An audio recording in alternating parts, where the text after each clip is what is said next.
tujuan saya duduk di depan bapak-bapak semua bukan untuk menggurui apalagi mempelajari, bukan untuk menggurui, tapi tujuan saya di sini pribadi hanya untuk belajar bersama-sama. Oleh karena itu, ketika mungkin nanti ada yang bertanya, mari kita jawab sama-sama, maka silahkan kalau ada orang baru yang ada yang mau bertanya, insya Allah kita sama-sama akan menjawabnya.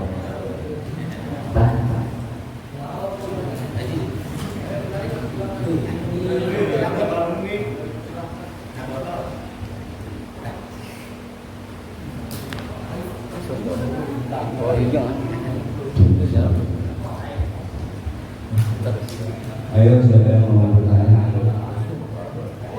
Silahkan. Sambil makan kalian bertanya untuk menambah ilmu.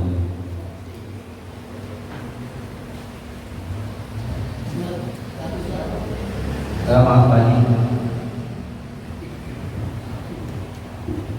Assalamualaikum warahmatullahi wabarakatuh. Tadi saya dengar ini, barang siapa yang lupa pada sampah Nabi, buat apa ya?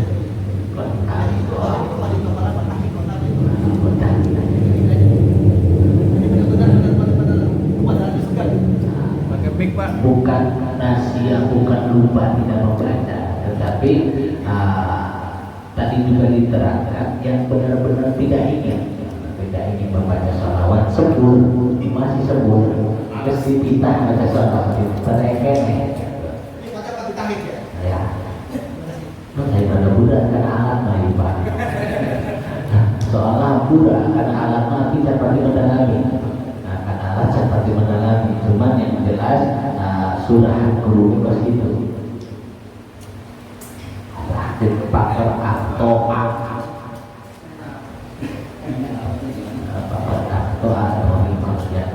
memang tadi pakar atau aku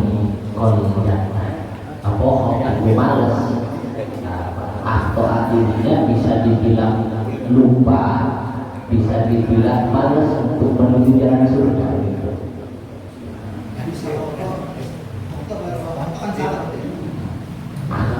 Atau itu makna sejenis melupakan, males menuju jalan tersebut. Tidak mau melaksanakan. Assalamualaikum warahmatullahi wabarakatuh. Tadi terangkan bahwa saya tidak membaca sholawat atau lupa pernah membaca sholawat, maka dia termasuk orang yang lupa akan jalan surga. Nah sekarang saya tanyakan sini, seandainya itu sholawat itu tidak pernah baca, tapi dia melaksanakan rukun-rukun Islam, sholat, zakat, puasa, apakah itu termasuk itu? Sholat ada sholawatnya enggak? Ada. Sholat ada sholawatnya enggak? Haji ada sholawatnya enggak? Tidak ada. Puasa ada sholawatnya enggak? Artinya pasti isi sholawat itu maksudnya apa aja? Isi sholawat. Isi sholawatnya bebas yang mana saja. Ketika kita menyebut nama Nabi aja itu udah disebut sholawat. Yang penting jangan monoton Muhammad, jangan. Itu kurang adab. Kalau kita hanya sekedar bilang Muhammad itu agak kurang sopan. Lebih baiknya ditambah sallallahu alaihi Muhammad ya gitu. Jadi bebas sholawatnya mau mana saja sholawatnya. Nah, yang penting tujuannya menyebut apalagi mengagungkan baginda Nabi Muhammad SAW. Yang dimaksud di sini faktor atau rikol jannah ini, setelah kita tahu keuntungan membaca sholawat, kita bukan apa ya? Enggak sungkan, enggak ya kalau bahasa Indonesia. bukan baca sholawat, tapi bukan membaca sudah sama. Gak mau orang kalau baca sholawat, itu yang dimaksud barokah atau rekor jannah. Iya, enggak. Sedikit menolak gitu, menolak. Kalau hanya sekedar sebul malas itu sifat manusia seperti kita. Jangankan kita seperti orang biasa lah, Kiai juga belum tentu mampu mendawamkan sholawat.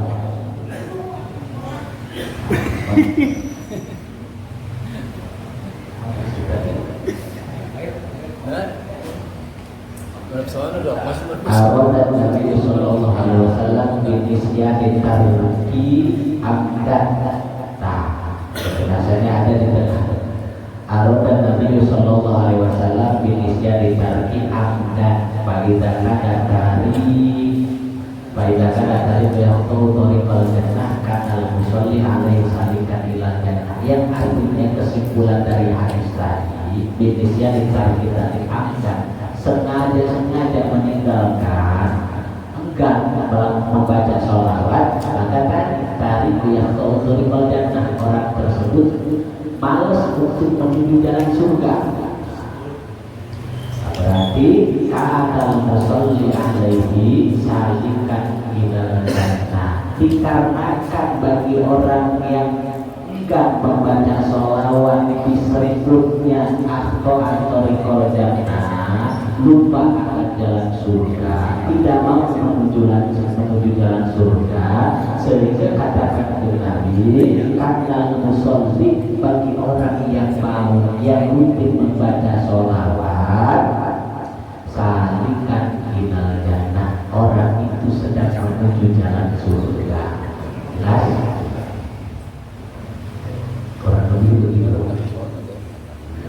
Bukan semena-mena kita bias. Assalamualaikum warahmatullahi wabarakatuh. Waalaikumsalam. Ini pertanyaan bukan saya tapi mewakili tadi ya.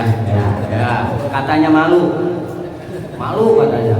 Ini mewakili. Malu sebenarnya mah, kalau malu itu gak sembuh Pak. Ulah isinya kewal sembuh. Artinya jangan malu-malu nanti tidak kenyang. Baik tidak kenyang sebab makanan atau kenyang sebab minum. Tapi namanya orang malu seperti saya sama aja Pak. Ada sisi Pak isi. Oke.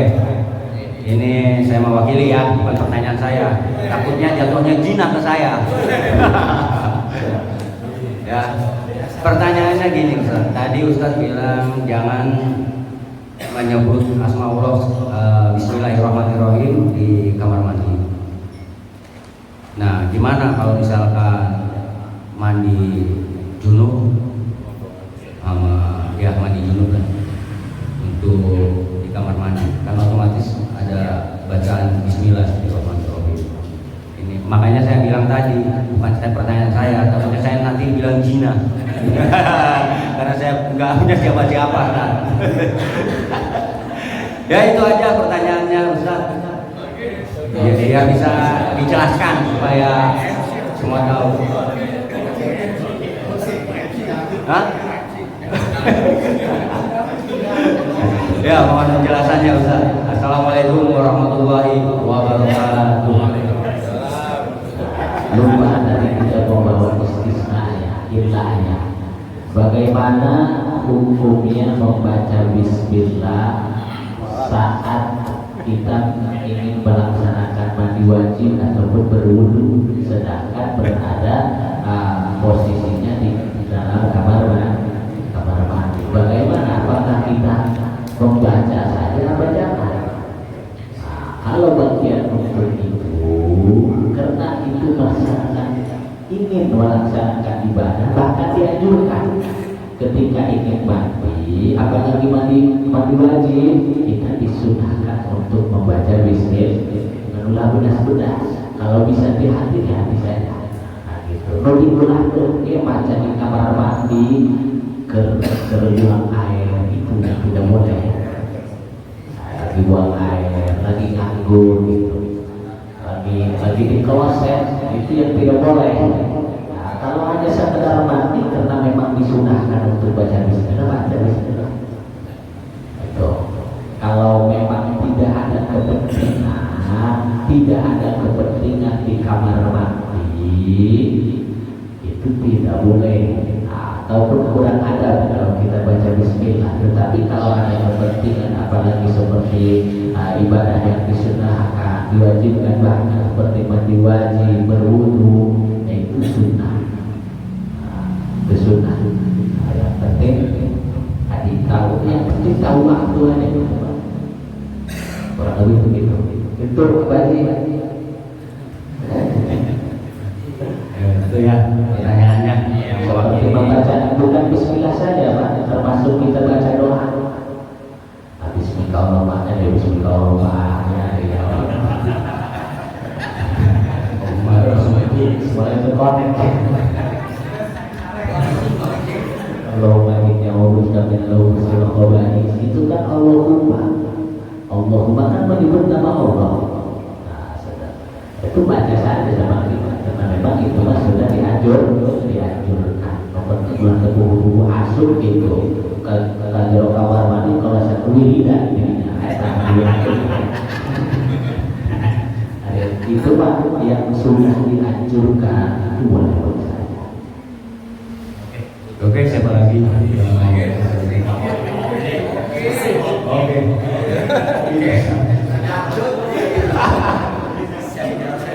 Ya, siapa lagi yang mau bertanya? Hah? Ini Wahyu Bu Muhammad. RT bertanya sebentar, kita putar. Oh iya, sana nambah kesana kayak kamera. Pantesan nambah kesan. Ini masuk YouTube, ini masuk YouTube. Alhamdulillah ya, YouTube channelnya Alhamdulillah official.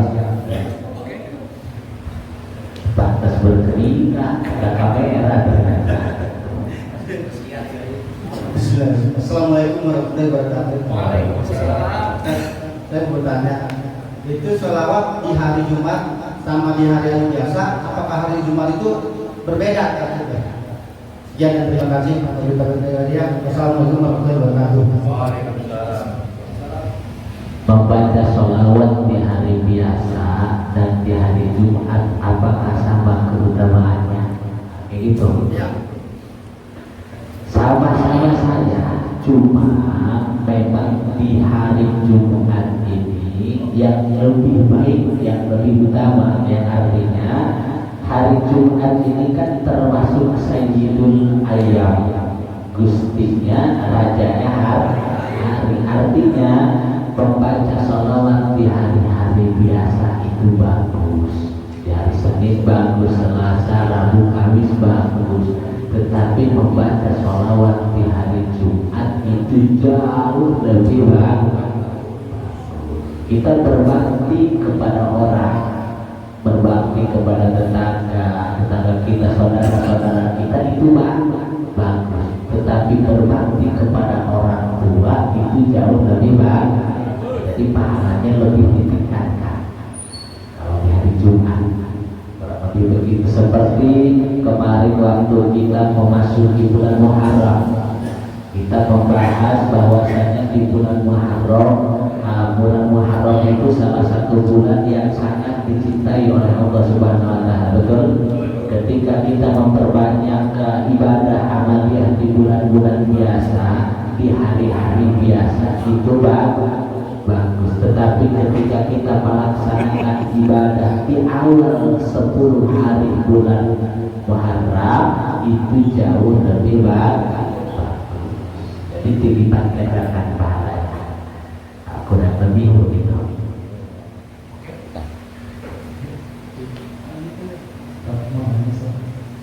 Assalamualaikum warahmatullahi wabarakatuh. Waalaikumsalam. Saya mau menanyakan soal ada sebagian kawan yang mengamalkan sholawat, tapi untuk ibadahnya menerima waktunya ini itu berkurang. Apakah apa ya? Ada makna dari sholat Ada orang yang rajin membaca sholawat, bahkan mengamalkannya rutin, tetapi sholatnya jarang, sholatnya ditinggal. Ibarat punya banyak berkat, punya banyak makanan, tapi tidak mempunyai kantong, bocor, tidak akan terbawa pulang, karena sholatnya yang nomor satu, yang artinya sebanyak apapun kita melaksanakan amal soleh, baik sholawat, baca Al-Quran, puasa dan lain sebagainya, kalau kita tidak melaksanakan sholat, nilainya tetap nol. Kenapa? Karena sholat ini ibarat angka 1.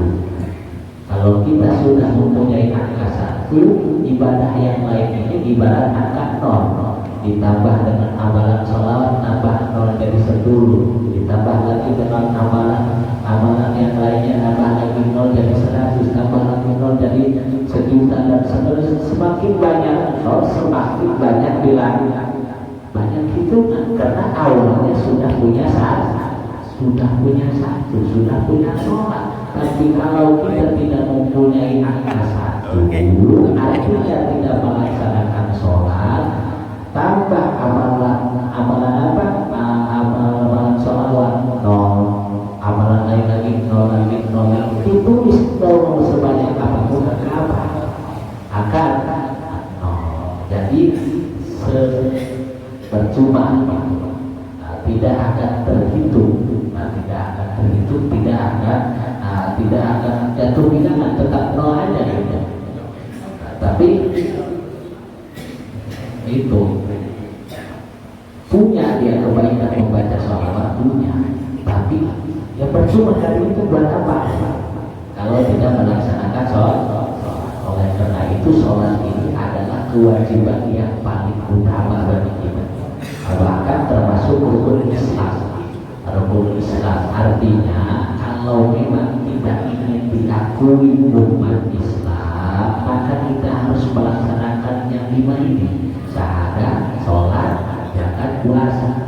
Kalau kita meninggalkan sholat, berarti rukun Islam belum sempurna. Jangankan rukun Islam, kalau kita sholat aja Pak, kalau kita sholat tidak sempurna rukunnya, sah nggak sholatnya? Fatihah rukun sholat, ketika sholat tidak membaca Fatihah, sah nggak sholatnya? Begitu juga keislaman kita, kalau kita tidak melaksanakan sholat, berarti rukun Islam kita tidak sempurna. Kalau rukun Islam kita tidak sempurna, maka keislaman kita pun tidak sah. Oleh karena itu kita berdoa sama-sama kepada Allah, mudah-mudahan kita selalu diberikan taufik dan hidayah oleh Allah Subhanahu wa taala untuk selalu senantiasa melaksanakan apa yang diperintahnya dan juga melaksanakan dan meninggalkan apa yang dilarangnya. Amin ya Allah ya rabbal alamin. Itu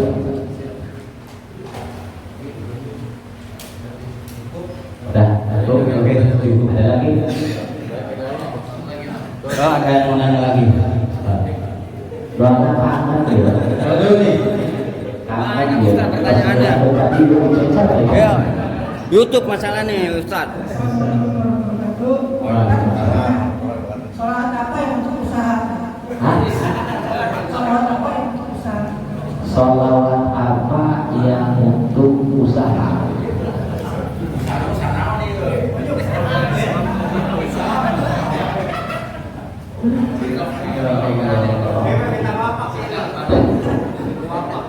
Sholawat apa yang untuk usaha, artinya untuk memperbanyak rezeki. Ya tadi salah satunya bagi orang yang rutin membaca sholawat. Apa saja sholawat yang pendek-pendek saja, Sallallahu alaihi Muhammad, yang semampu kita.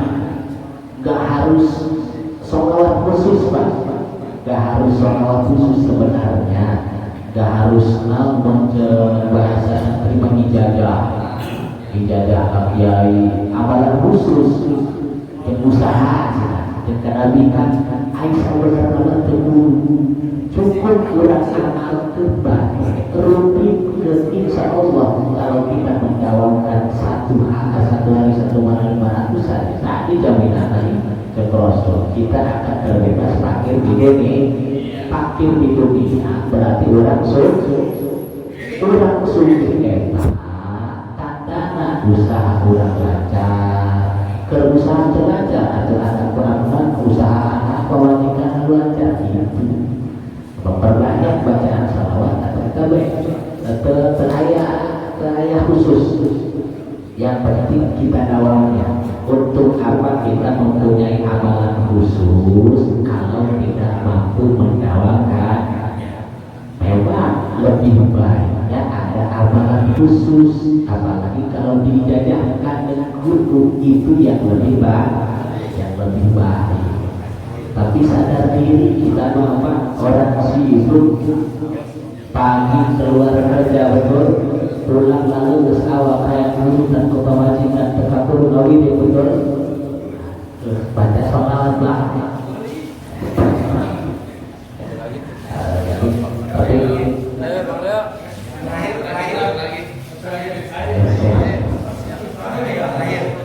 Assalamualaikum warahmatullahi wabarakatuh. Kita amalkan 40, 500, 1000. Yang abdolnya salawat Nabi kan bermacam-macam. Iya, mau yang pendek apa yang panjang boleh.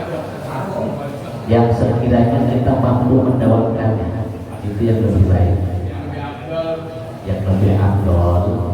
Yang pendek yang panjang. Itu itu yang sekiranya kita mampu mendawakannya. Kalau memang kita mampunya sholawat yang panjang, mampu mendawakannya, maka itu yang lebih baik, lebih bagus. Tapi kan tadi kita masih ada diri, kita terlalu banyak waktu sehingga waktunya yang pendek aja, yang itu yang pendek. Jadi sholawat yang bagus yang panjang apa yang pendek yang bagus itu yang sekiranya kita mampu membaca dan mendawakannya kurang lebih begitu. Jadi bagus dan tidaknya itu tergantung istiqomahan kita mampu nggak jawabnya. Termasuk saya pribadi kan namanya santri ini katalah apa sih? Katalah bahasa Indonesia apa? Kesebutnya santri banyak wiridan, banyak puasaan, banyak wiridan. Saya pribadi sama guru saya baik yang di Serang, di Sampai termasuk guru kita tidak diberi banyak wiridan, tidak hanya sekedar sholat saja. Bahasanya apa? Bagi guru saya yang di Sampai, guru saya yang di Serang, termasuk guru kita menyampaikan tidak perlu banyak amalan. Yang penting sekalipun hanya satu tapi mampu mendawakannya. Percuma kalau kita banyak wiridan, banyak amalan tetapi tidak mampu mengamalkannya. Nah, ibarat kita punya kendaraan, punya mobil, punya motor, punya motor Supra, bebek dan lain, pasti yang lebih utama kendaraan yang sering kita pakai, yang bermanfaat bagi kita adalah kendaraan yang sering kita pakai. Begitu dinamakan. Amalan yang lebih baik bagi kita adalah amalan yang sekiranya mampu kita dakwahkan kurang lebih.